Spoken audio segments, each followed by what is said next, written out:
Hello future nursing officers, आप सभी का एक बार फिर से स्वागत है एक नए वीडियो के साथ। और आज हम बात करेंगे आज का टॉपिक एंटीनेटल केयर पर। यहाँ पर हम डेली 10 क्वेश्चन सॉल्व करते हैं किसी एक पर्टिकुलर टॉपिक पर, ठीक 5 बजे, वो भी नर्सिंग प्रायोरिटी वाले क्वेश्चंस। अगर आप नए हो तो सब्सक्राइब का बटन दबाओ और जुड़ जाओ हमारे इस मिशन पर, वो भी बिल्कुल मुफ्त। तो चलिए बढ़ते हैं अपने पहले क्वेश्चन पर। Question 1, a 28-year-old G1P0 client at 11 weeks gestation undergoes a nuchal translucency anti-scan which reveals an anti-measurement of 3.2 mm combined with blood work showing low PAPPA and elevated free beta HCG. The client is anxious and asks the nurse what these results indicate. Which of the following is the most accurate interpretation the nurse should provide? A. These findings are diagnostic for trisomy 21 Down syndrome and immediate genetic counseling is recommended. B. These results indicate an increased risk for trisomy 21 and 18 and further diagnostic testing like chorionic villus sampling CVS should be considered. C. This combination is highly suggestive of cardiac anomalies and warrants a fetal echocardiogram in the second trimester. D. The elevated anti-measurement alone is a definitive indicator of an aneuploidy irrespective of the blood markers. Correct answer B. Explanation: nuchal translucency N T scan और maternal serum markers PAPPA और free beta HCG first trimester screening का part है। Increased N T thickness जैसे 3.2 mm, low PAPPA और elevated free beta HCG का combination trisomy 21 Down syndrome और trisomy 18 जैसी एन्यूप्लॉइडीज के लिए इंक्रीज्ड रिस्क इंडिकेट करता है। हाउएवर, ये स्क्रीनिंग टेस्ट्स हैं, डायग्नोस्टिक टेस्ट्स नहीं। इसका मतलब है कि ये हाई रिस्क बताते हैं पर कंफर्म नहीं करते। कंफर्मेशन के लिए डायग्नोस्टिक टेस्ट्स जैसे chorionic villus sampling CVS first trimester में या एमनियोसेंटेसिस सेकंड ट्राइमेस्टर में की जरूरत होती है। ऑप्शन ए, ये डायग्नोस्टिक नहीं है, they only indicate risk. Option C, while high NT sometimes correlates with cardiac anomalies, given the specific blood markers, the primary concern is aneuploidy. Option D, NT measurement alone definitive नहीं है, blood markers के साथ combination में interpretation की जाती है। Question 2, a 30-year-old G2P1 client at 26 weeks gestation undergoes a 1-hour glucose challenge test GCT and her result is 155 mg per deciliter. Her previous pregnancy was complicated by gestational diabetes GDM that required insulin. What is the most appropriate next step in her antenatal care? A. Reassure the client that the result is slightly elevated but within acceptable limits and repeat the GCT in 2 weeks. B. Immediately refer her to a dietitian for medical nutrition therapy and initiate twice daily blood glucose monitoring. C. Schedule a 3-hour oral glucose tolerance test OGTT to confirm or rule out gestational diabetes. D.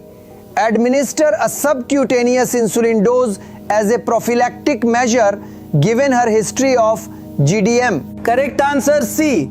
Explanation: 1-hour glucose challenge test GCT एक screening test है gestational diabetes mellitus GDM के लिए।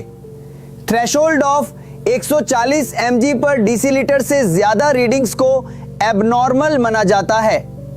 Client का result 155 mg पर decilitre है जो elevated है और उसकी प्रीवियस प्रेगनेंसी में जीडीएम की हिस्ट्री है जो फ्यूचर जीडीएम का सिग्निफिकेंट रिस्क फैक्टर है। इस केस में मोस्ट एप्रोप्रिएट नेक्स्ट स्टेप है 3 hour oral glucose tolerance test OGTT schedule करना। OGTT एक डायग्नोस्टिक टेस्ट है जो जीडीएम को कंफर्म या रूल आउट करता है। ऑप्शन ए 155 mg पर डेसीलीटर हाई है और उसकी हिस्ट्री के कारण इससे रिपीट करना इनसफिशिएंट है, डायग्नोस्टिक टेस्ट की जरूरत है। ऑप्शन बी न्यूट्रिशन थेरेपी और blood glucose monitoring GDM confirmation के बाद शुरू की जाती है, अभी डायग्नोसिस कंफर्म करना है। Option D insulin administration GDM के कंफर्म डायग्नोसिस और लाइफस्टाइल मॉडिफिकेशंस के फेलियर के बाद कंसीडर किया जाता है, प्रोफिलैक्टिक मेजर नहीं है। Question 3. A 35-year-old G3P2 client at 34 weeks gestation with a history of chronic hypertension well controlled with medication presents for a routine visit. Her blood pressure is 148/92 mmHg and a urine dipstick shows 2+ proteinuria. She reports a new onset of severe headache and visual disturbances. The nurse recognizes these findings as indicative of which complication and what is the most immediate nursing intervention? A. Gestational hypertension. Advise strict bed rest and monitor blood pressure every 4 hours. B. Severe preeclampsia. Initiate continuous fetal monitoring and prepare for magnesium sulfate administration. C. Chronic hypertension with superimposed preeclampsia. Administer antihypertensive medication and arrange for outpatient follow-up. D. Eclampsia. Prepare for immediate delivery and administer anti-seizure medication. Correct answer B.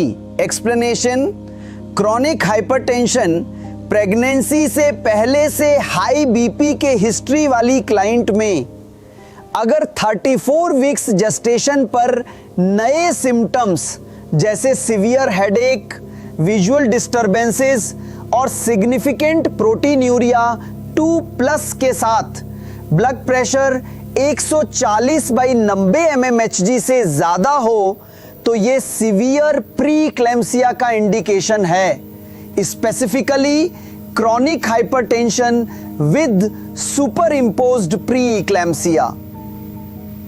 Severe pre-eclampsia एक serious complication है जो maternal और fetal health को risk में डाल सकती है।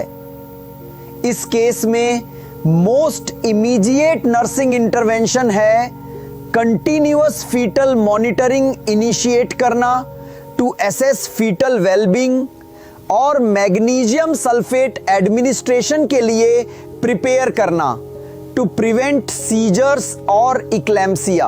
Option ए gestational hypertension without proteinuria को कहते हैं। यहां प्रोटीनूरिया और सीवियर सिम्टम्स भी हैं। Option C although it's chronic hypertension with superimposed preeclampsia, outpatient follow-up, immediate intervention नहीं है given the severity, hospitalization is required.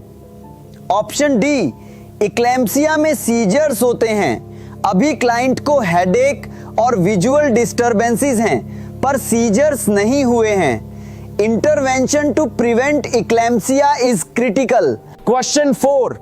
A 29-year-old G1P0 client at 30 weeks gestation calls the clinic reporting that she has not felt her baby move as much as usual over the past 6 hours. She ate a meal and rested, but still feels decreased movement. What is the most appropriate nursing instruction? A. Advise the client to come to the clinic immediately for a non-stress test. B. Instruct her to drink a sugary drink and lie down for an hour to count fetal movements. C.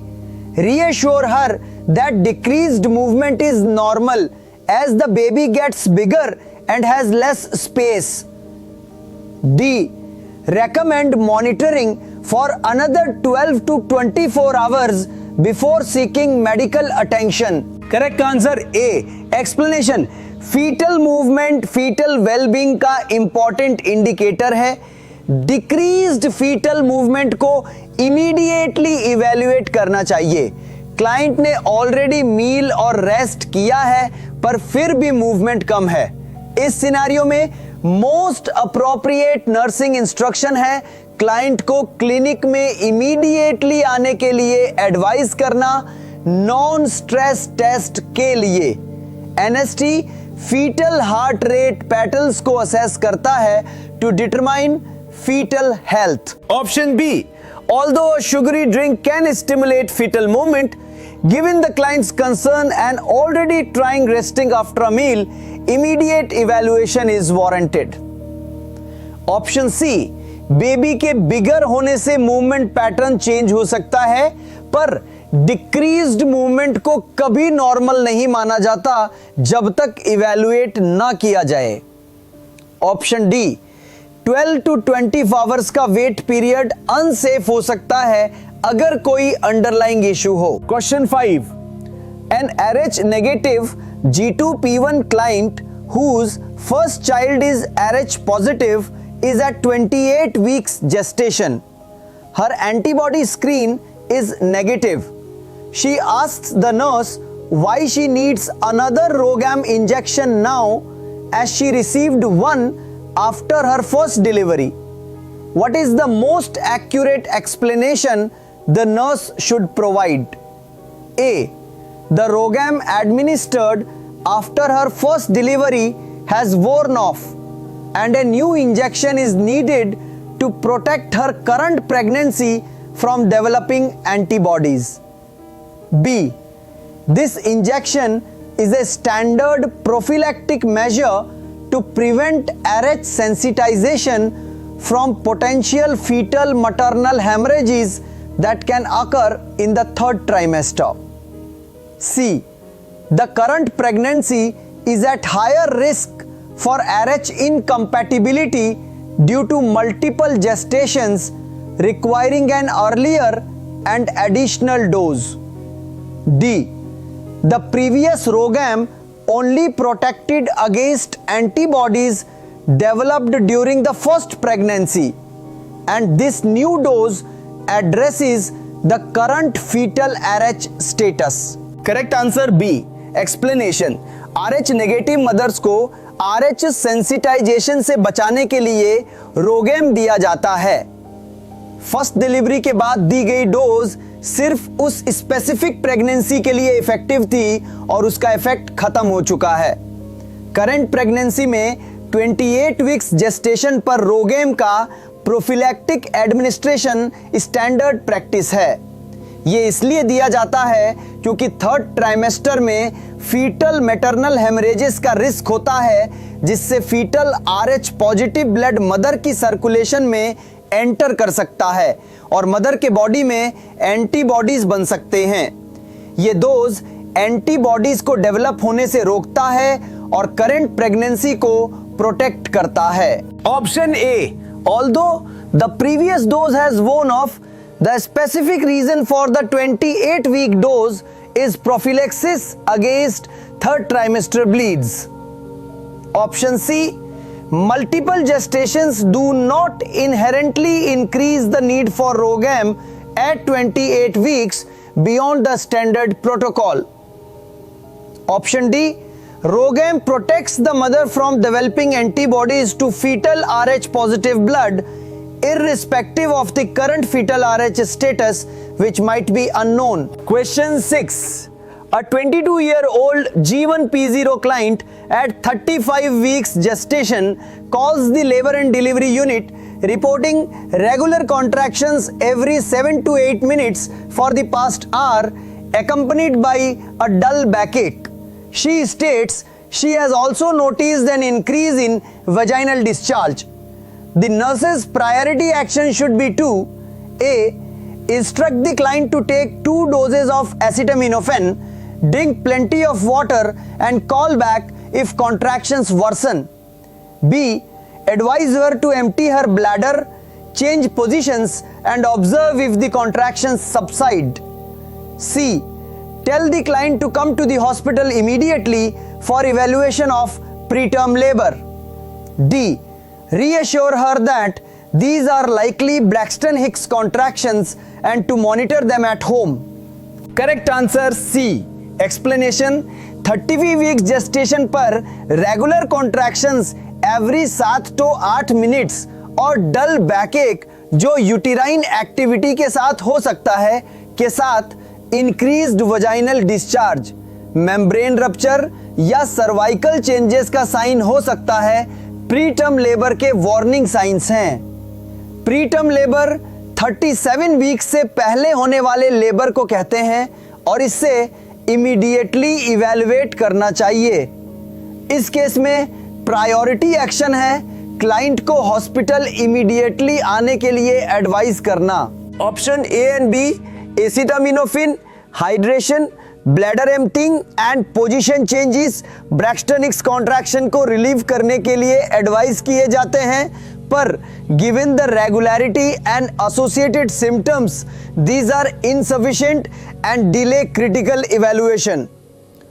Option D, Braxton Hicks contractions usually irregular होते हैं, pain free होते हैं और position change या hydration से subside हो जाते हैं। क्लाइंट के symptoms suggest something more than just Braxton Hicks. Question 7, a vegan G1T0 client at 20 weeks gestation expresses concern about meeting her nutritional needs. She regularly consumes a variety of legumes, grains, fruits and vegetables. Which specific nutrient is the nurse most concerned about her potentially lacking despite her varied vegan diet, and why? A. Calcium, due to the absence of dairy products risking fetal bone development. B. Vitamin B12, as it is primarily found in animal products, crucial for fetal neurological development. C. Iron, as plant-based iron is poorly absorbed, potentially leading to maternal anemia. D. Omega-3 fatty acids, crucial for fetal brain and eye development and often insufficient in vegan diets. Correct answer B.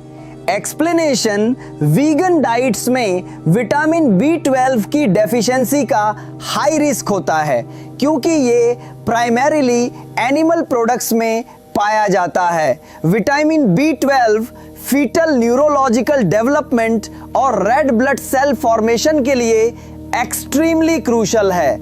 इसकी deficiency से fetal growth restriction और neurological issues हो सकते हैं। Although iron, calcium और omega 3 भी concern हो सकते हैं, B12 मोस्ट स्पेसिफिक कंसर्न है क्योंकि इसका plant based source almost non existent है और इसके फीटल इफेक्ट्स सीवियर हो सकते हैं। Option A, calcium plant based sources, fortified plant milks, leafy greens, tofu से मिल सकता है, although intake needs to be monitored. Option C, iron भी plant based sources, lentils, spinach से मिल सकता है, पर एब्जॉर्प्शन इश्यूज होते हैं, इसलिए आयरन सप्लीमेंटेशन ऑफन रिकमेंड किया जाता है। However, B12 is usually completely absent from natural plant foods. Option D, omega-3s, ALA from flax, chia, vegan diet में मिल सकते हैं और DHA EPA सप्लीमेंट्स भी अवेलेबल हैं from algae. While important, B12 is often a more critical and difficult to obtain nutrient in strict veganism. Question 8. A G1 P0 client at 37 weeks gestation is found to be Group B Streptococcus GBS positive during routine screening. She asks the nurse what this means for her labor and delivery. The nurse's most accurate response should include which of the following statements? A. You will need to be induced at 38 weeks gestation to prevent neonatal GBS infection. B. You will require intravenous antibiotic prophylaxis during labor to reduce the risk of GBS transmission to your baby. C. Your baby will receive oral antibiotics immediately after birth to prevent GBS sepsis.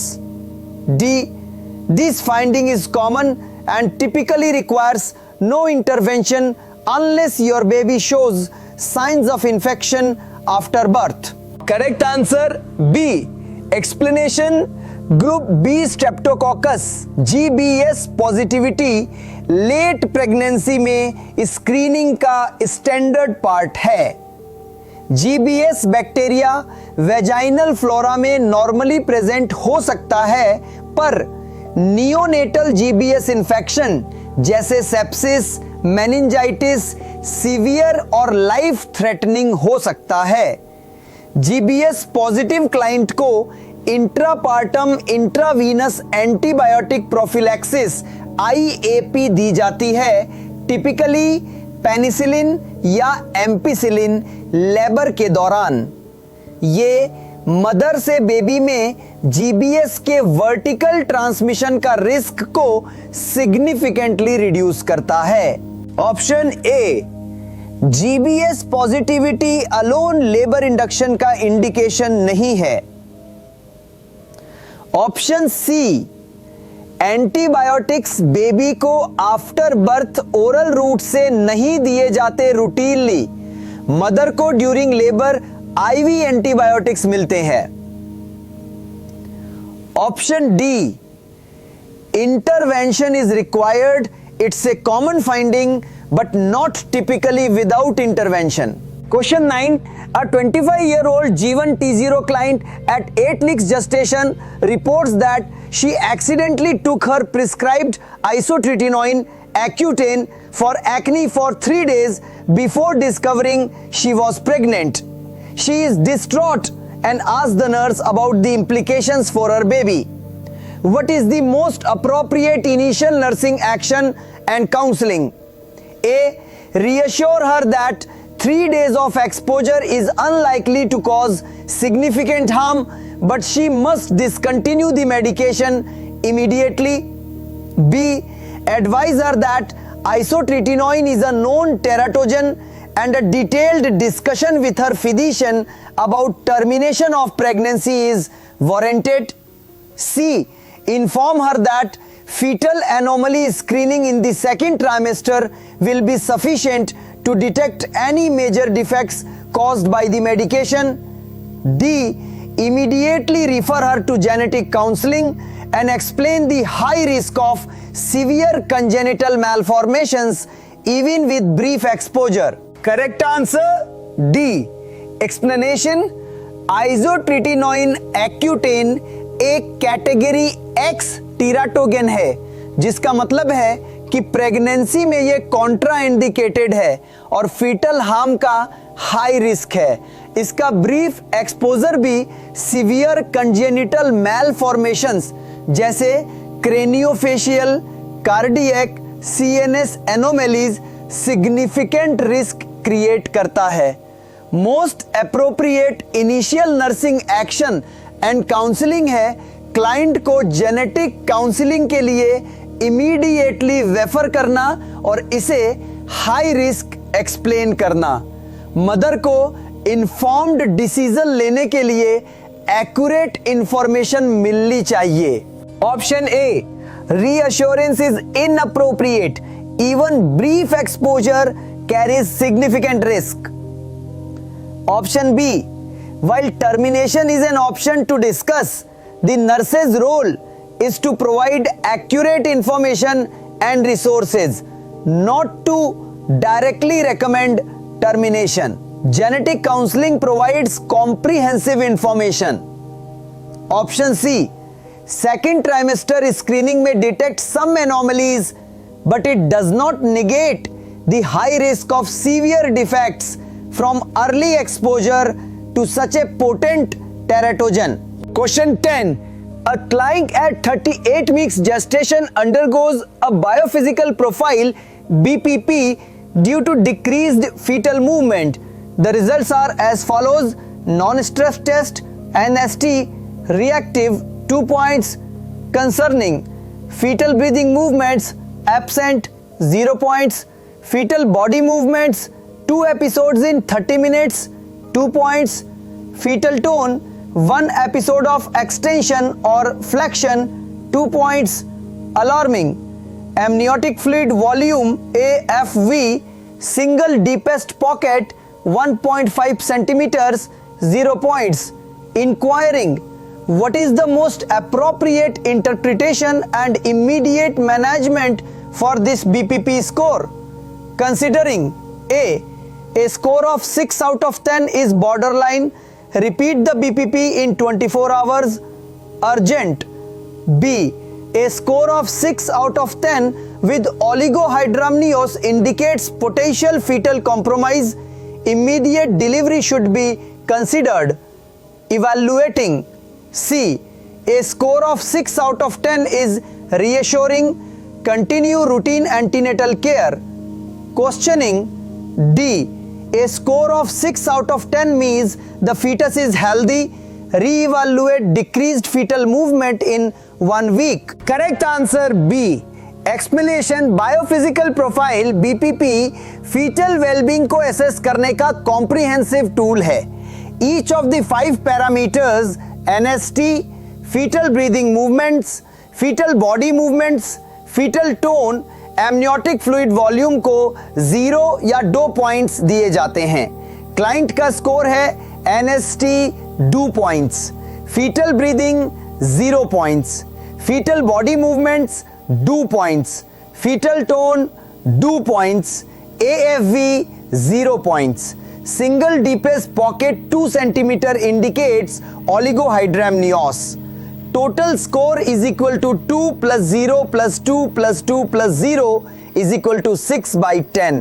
ये BPP score of 6/10 को borderline या equivocal माना जाता है, पर ओलिगोहाइब्रामिनियोस एक significant finding है जो क्रॉनिक यूटेरोप्लेसेंटल इनसफिशिएंसी या फिटल कॉम्प्रोमाइज को इंडिकेट करता है. Combined score of 6/10 with oligohydramnios potential fetal compromise का स्ट्रॉन्ग इंडिकेशन है और इस केस में immediate delivery should be considered specially at 38 weeks gestation. Option A, while a score of 6 is borderline, the presence of oligohydramnios changes the management from simply repeating the BPP. Option C and D, a score of 6 especially with oligohydramnios is not reassuring and requires immediate action, not routine care or waiting. Video पसंद आया हो तो इससे like करें, share करें और channel nurse Mickey को subscribe करना ना भूलें. कमेंट्स में जरूर बताएं कि ये एमसीक्यूज आपके लिए कितने हेल्पफुल रहे. मिलते हैं नेक्स्ट वीडियो में एक नई टॉपिक के साथ. तब तक keep learning and stay awesome.